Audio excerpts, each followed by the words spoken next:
This video contains content that may not be suitable for all viewers. Viewer discretion is advised. When we as a people step out on the big stage, we have to be prepared. And what happened yesterday with the NFAC group, one of the members, I'm assuming it's one of the members, weapon had discharged shooting other members. That is not a good look at all. Especially since you made the claim that y'all supposed to be ex-military and professionals. Usually when a gun discharges, it doesn't do it by itself. Usually from some human error. And at this particular point in the game, we don't have no time for errors, sad sacks, or Gomer Piles. Whoever that person is needs to be severely punished, or at least put them on KP duty. I mean, this group, I don't know. I'm like some other people. I'm holding my reservations on feelings about this particular group because I don't know, man. I mean, I hear home dude talking, but I don't see exactly what they're doing. And I don't know exactly what their goal is. And I just got to say this, hey man, usually when a person comes out talking about they the leader and everybody got to follow their orders, that don't sit well with me because I have never been one of those type of people that follow other people's orders. And when I see you guys in formation, what y'all do, I just think that y'all, hey man, I'm not, kind of fake to me. It's kind of fake to me because I look at some of the things he says on the internet. Hey, other people get blocked for less and banned, and he's allowed to say that.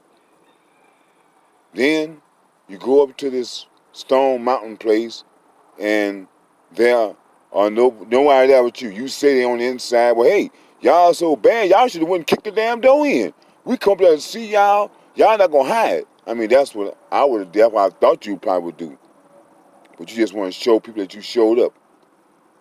And hey, I hear you say the things you've done. I have not seen the things you've done in the past couple of months. But talk like everybody else.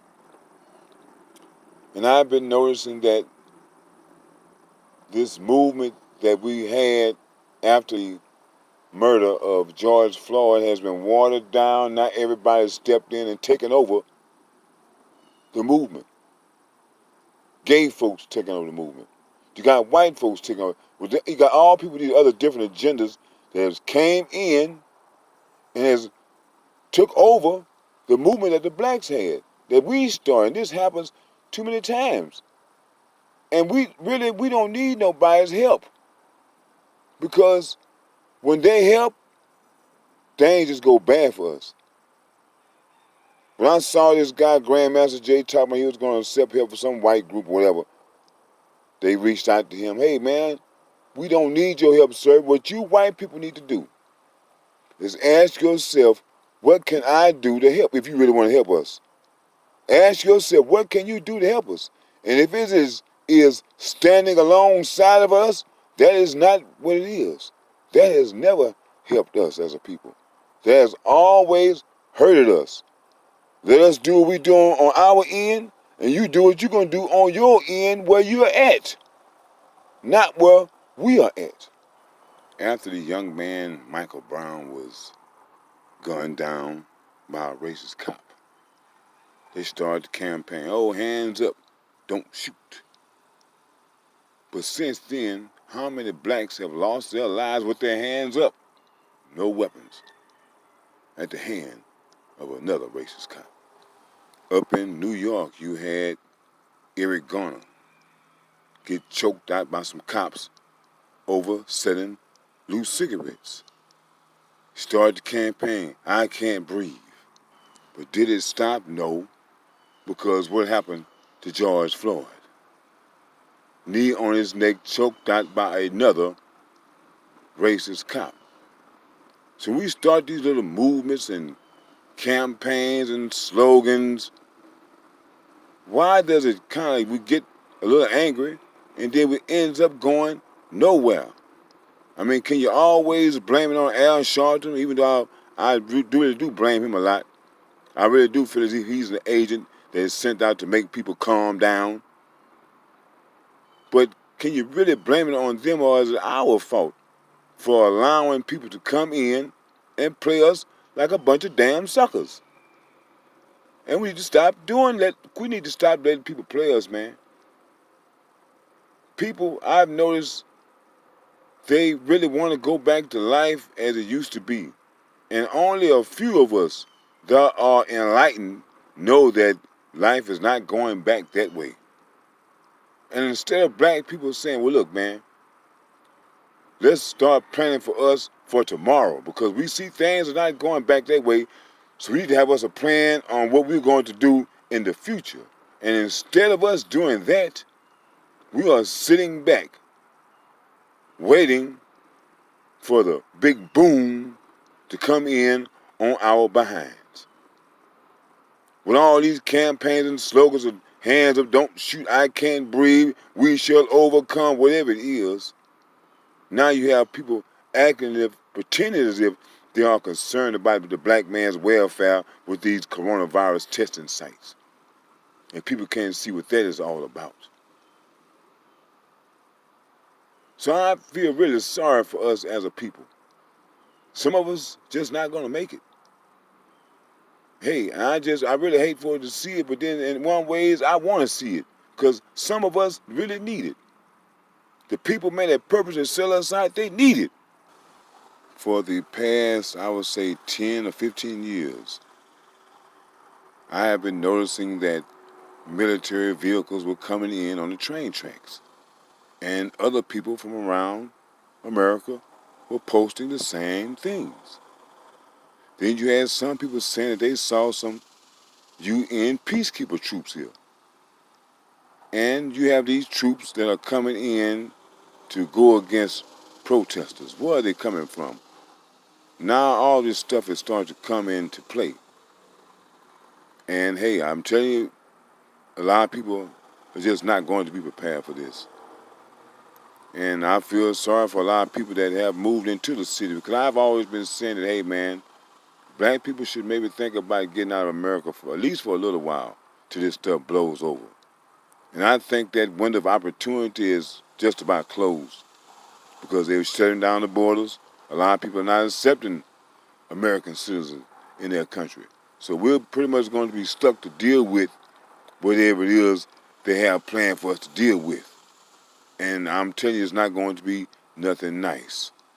So if you're not prepared, hey, I feel sorry for us. I hope that NFAC group and groups like them are serious about what they're doing, because like, hey, a lot of the weaker people amongst us are going to need it real bad.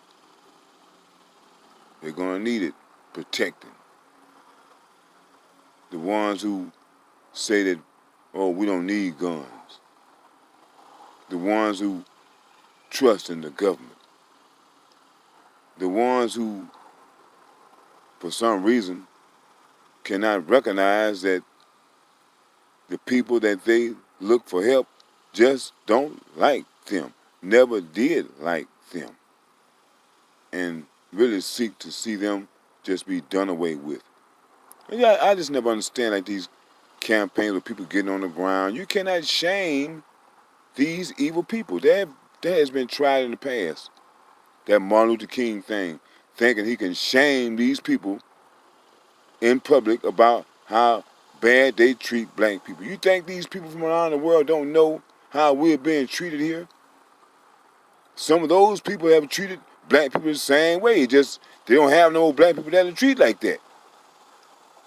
So I just don't understand this thing about black people just hands up, don't shoot, lay down, oh Lord, please don't hit me no more. That has never worked for us. Who wants violence? But before I let you dog me out, it's gonna be some violence.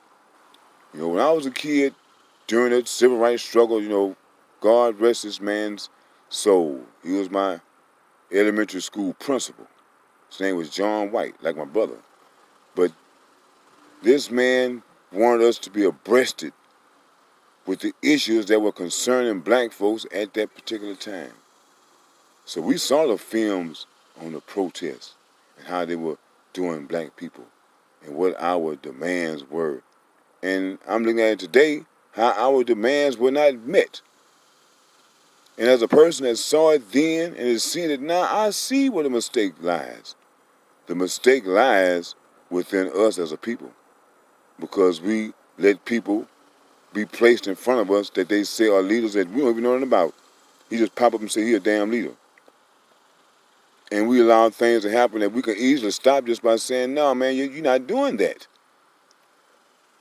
And we don't stick together like other races do. When something goes down within some of the other races, I notice the whole neighborhood comes outside and assists that particular person. We just don't do that. Maybe it's a fear of what may happen to us if we do.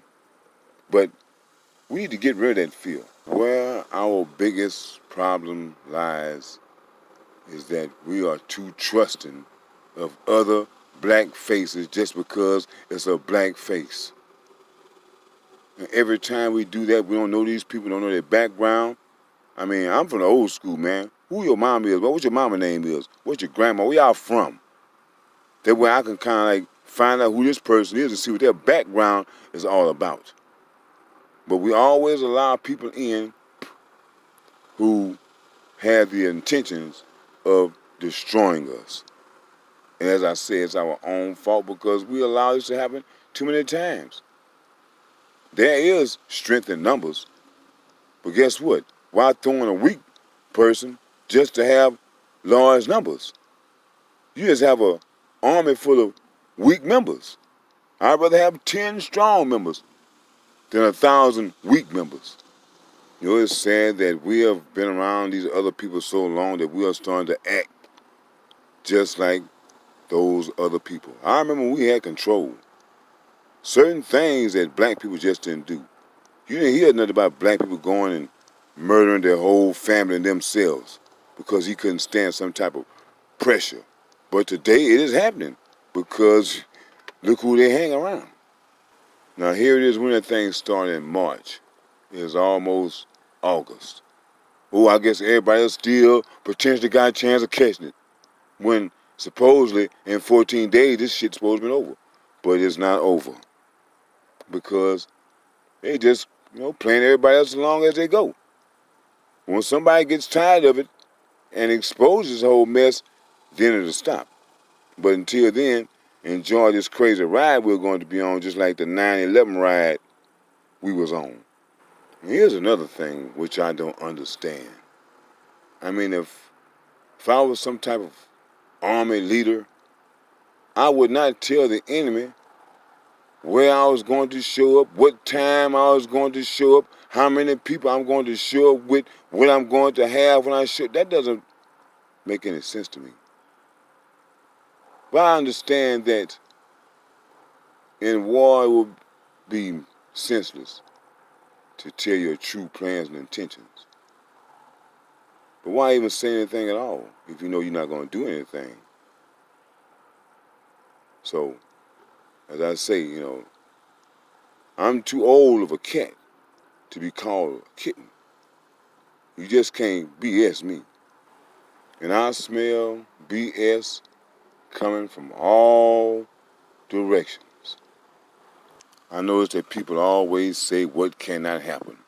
But as a black person, I always see them being made out of lies. There will be forced testing here in America. And it's coming pretty soon. And if you do not want to take these tests, well, you might not be able to go to the store anymore, or banks, or to the hospital, or you might can't get a job, or Social Security, whatever other things they might tack along to it. But believe you me, man, it's not going to be nothing nice because we the people allowed this shit to happen. We allowed it to happen. I'm only one person. I can't fight by myself. I mean, I tried that and lost. So, all I can really do is kind of think about my damn self. But if I can kind of tell you something to help you along the way, I'm going to do that. This country was founded on revolt. and protest. And now they want to tell the black man, no, that's for us. You can't revolt and protest. You just sit back and wait on us to have a nice heart one day, and we'll take our foot off your necks. But until then, you Negroes, you just sit back and be quiet. And as I say, we allow that. But what can we do if we don't send our children to school to learn the things that they need to know? Because we need to know this technology on building drones. We need to know the technology on robotics and electronics, because that's how they're going to fight us in the future, with robots and drones. Well, they won't lose men, but we will. But unless we have us some little youngsters out there that know about electronics and robotics and things as such, we can have us some type of defense to these evil people that are going to try to wipe us off the map. You know, a lot of these movies that they make, you know, if you kind of watch them a little bit, there's some correlation. So you look at the Matrix and how they had those machines coming after them, well, it's going to be pretty much the same thing. Because I know you've seen those robotic dogs they have. So I know they're trying to build robotic soldiers as well. So hey man, unless we do something to stop these damn people, there is going to be some form of slavery again. You look at people right now don't have jobs, and the longer that people go without jobs, the dumber they're going to get. You're going to lose your skills. And then the way technology is advancing, how are you going to catch up if you're not going to school, for one, and you never had the job to even get the type of on-hands training? So hey man, we as a people need to get together. We need to get our body and mind together. And to be honest with you, I don't care if it's a sister, brother, whoever it is. If they're not along and in line and in tune with you, back up off of them. You know, if you're brothers and sisters, I'm pretty much sure that y'all were taught the same things in life. And if you got it and your brother didn't get it or your sister didn't get it, oh well, there's nothing you can do to save them. You better save yourself unless you're going to go, or unless you're willing to go down with them. And that's exactly what's going to happen. You're going to go down with them because they're not trying to save themselves. And I say, man, protesting and stuff like that has been going on in this country for years. That's how this whole place was founded. Didn't they break away from Britain? The red coats are coming, all this type of crap they was talking about. Paul Revere was supposed to shut him down. There will be no America today as you know it. So hey man, I know if they talking about they was gonna ban Ray Charles for life and had to backtrack on that. White supremacists refuse to hear our demands as black people, and they are going to backtrack on that as well. Because these plagues that are coming upon the earth are going to intensify, because we know that you people are not going to stop doing what you're doing. You can't help yourself. And because of that, people got to suffer. It's just a fact of life, people. So get ready for this rough ride we're going to have. And the sooner that black people come into power, the sooner the chaos will stop. Peace.